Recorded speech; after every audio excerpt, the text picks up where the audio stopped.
Big boss Malayalam season 7 ഒരാഴ്ചയായിട്ട് ആരുടെ പിറകെയാണെന്ന് നോക്കിക്കഴിഞ്ഞാൽ നമുക്ക് എല്ലാവർക്കും അറിയാം, നമ്മുടെ അനുമോളുടെ പിറകെയാണ്.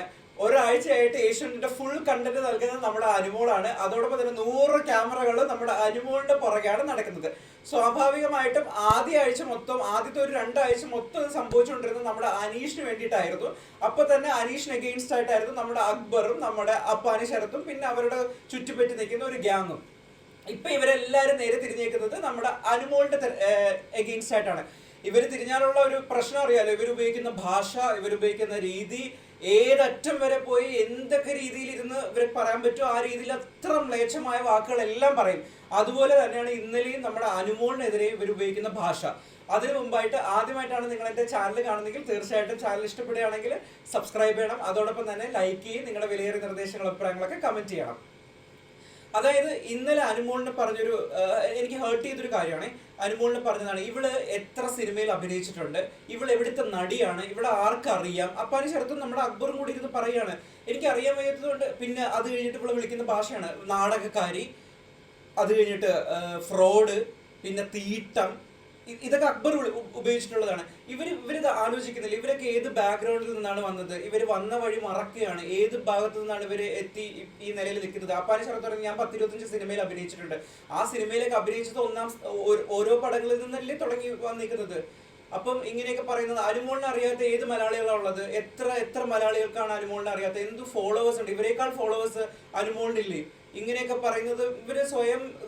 ആക്ച്വലി ഇതിന്റെ ഏറ്റവും ഗുഡ് തിങ് എന്താണെന്ന് അറിയാമോ?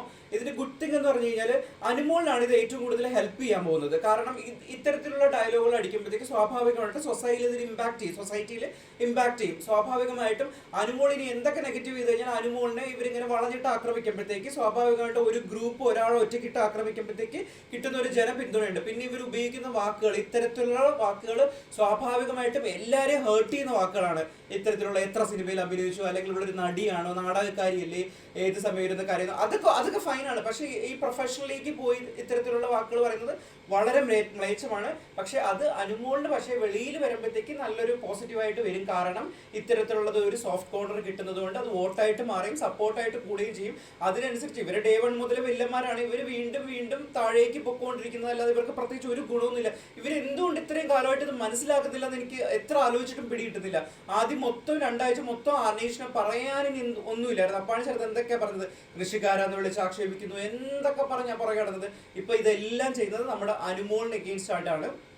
എന്തായാലും ഇതൊന്നും വലിയ വിഷയമായിട്ട് വീക്കെൻഡിലൊന്നും പ്രൈസ് ചെയ്ത് വരത്തില്ല. പക്ഷെ സൊസൈറ്റിയിൽ ഇതൊരു ടോക്കായിട്ട് തന്നെ വരും എന്നുള്ളത് ഉറപ്പാണ്. പിന്നെ ഇന്നലെ രാത്രി മുതൽ നമ്മുടെ അനുമോള് മറ്റേ ഷവർ കിറ്റ് കാണുന്നില്ല എന്നും പറഞ്ഞ് ഓടി നടക്കുകയാണ്. രാവിലെ നമ്മുടെ ആര്യനുമായിട്ട് മുട്ടനടിയായി അനുമോള് ആര്യനെ വിളിക്കുന്നുണ്ടായിരുന്നു, നീ പെണ്ണാളനാണ്, നീ പെണ്ണുങ്ങളുടെ പുറകെ നടക്കുന്നവരാണ്, ഇതാണെന്നും പറഞ്ഞ് ആര്യനെ ഭയങ്കരമായിട്ട് പ്രവോഹിക്കുന്നുണ്ട്. പക്ഷെ ആ കിറ്റ് എടുത്ത് ആരാണെന്ന് അറിയത്തില്ല, ആര്യനാണോ എന്നുള്ളത് അറിയത്തില്ല. എന്തായാലും അനുമോള് വിശ്വസിക്കുന്നത് ആര്യൻ എടുത്തു മാറ്റി എന്നുള്ളതാണ് വിശ്വസിക്കുന്നത്. അത് കഴിഞ്ഞിട്ട് നമ്മുടെ ഷാനവാസും അനീഷും തമ്മിലുള്ള ഒരു ടോം ആൻഡ് ജെറി ഫൈറ്റ് രാവിലെ ലൈവില് നടന്നു. അതായത് നമ്മുടെ ഷാനവാസ് പറയുന്നത് അനീഷിന് ഇപ്പൊ പ്രത്യേകിച്ച് കണ്ടന്റ് ഒന്നും ഇല്ല. പക്ഷെ സത്യമാണ്, ഇപ്പൊ എല്ലാ കണ്ടന്റുകളും നമ്മുടെ അനുമോളിനാണല്ലോ. അനീഷിന് പ്രത്യേകിച്ച് കണ്ടന്റ് എന്നുള്ളതും ഇല്ല. അനീഷിന്റെ ഒറ്റപ്പെടുന്ന സ്റ്റാർട്ടർ ചെയ്യല, ഞാൻ പൊളിച്ചടുക്കി, സോ അവനിപ്പോ പ്രത്യേകിച്ച് ഇവിടെ ഒന്നും ചെയ്യില്ല. അപ്പോൾ ഉടനെ അനീഷ് ഞാനാണ് ഇവിടുത്തെ ബിഗ് ബോസ് എന്നൊക്കെ പറഞ്ഞ് ചാടി ചെയ്യുന്നുണ്ടായിരുന്നു. നല്ല രസമാണ് അവരുടെ ഫൈറ്റ് കാണാൻ. ഇതൊക്കെയാണ് ഇപ്പോഴും ലൈവില് നടന്നുകൊണ്ടിരിക്കുന്നത്. എന്തായാലും ഇത് കഴിഞ്ഞതിന് ശേഷം നമ്മുടെ നെവിൻ എന്തായാലും റീ എൻട്രി ചെയ്യും വീട്ടിലേക്ക്. അതാണ് ഇനി വരാനിരിക്കുന്നത്. വീണ്ടും അടുത്ത വീഡിയോ ആയിട്ട് ഒരിക്കൽ കൂടി വീണ്ടും കാണാമെന്ന് പ്രതീക്ഷിക്കുന്നു. അതോടൊപ്പം തന്നെ ചാനൽ ഇഷ്ടപ്പെട്ട് കഴിഞ്ഞാൽ തീർച്ചയായിട്ടും സബ്സ്ക്രൈബ് ചെയ്യണം. ബൈ.